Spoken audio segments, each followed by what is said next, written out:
Muruntov koni namoyish etadi.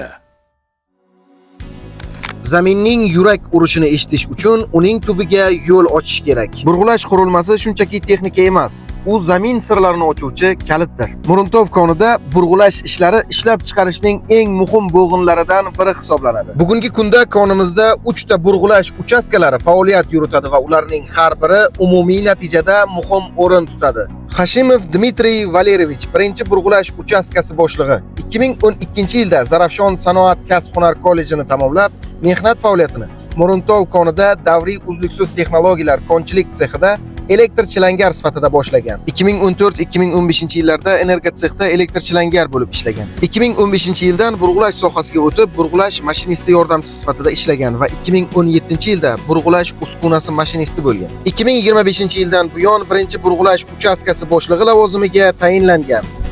Tursunov O'tkir Ibodovich Qoraqalpoq davlat universitetida tahsil olgan. Mehnat faoliyatini 2006-yilda Muruntov konida burg'ulash uskunasi mashinisti yordamchisi sifatida boshlagan. 2012-yilda burg'ulash uchastkasida elektromexanik lavozimida ishlagan. Yillar davomida burg'ulash sohasida ishlab, kon uskunalarini ta'mirlash sexining sharoshkali burg'ulash qurilmasini ta'mirlash uchastkasida uchastka boshlig'i lavozimida ishlagan. 2026-yildan buyon ikkinchi burg'ulash uchastkasi boshlig'i sifatida faoliyat yuritib kelmoqda. Uning o'ziga xos jihati shundaki, salomlashganda qo'lni mahkam va samimiy siqib, go'yo ishonch va qat'iyatni qo'li orqali ham namoyon etadi.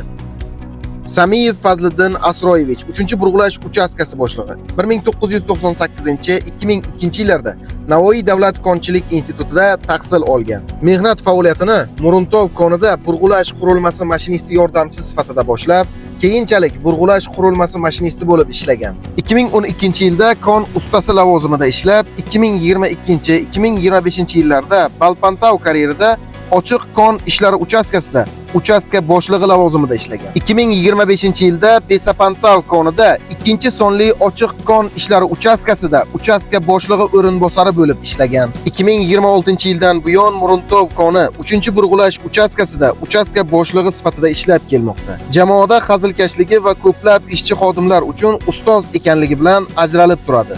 Bu uchala rahbar ishlab chiqarishning tayanchi, burg'ulash jarayonining yuragi hisoblanadi. Ularning tajribasi, mas'uliyati va jamoaga bo'lgan munosabati yuqori natijalarga erishishda muhim ahamiyatga ega.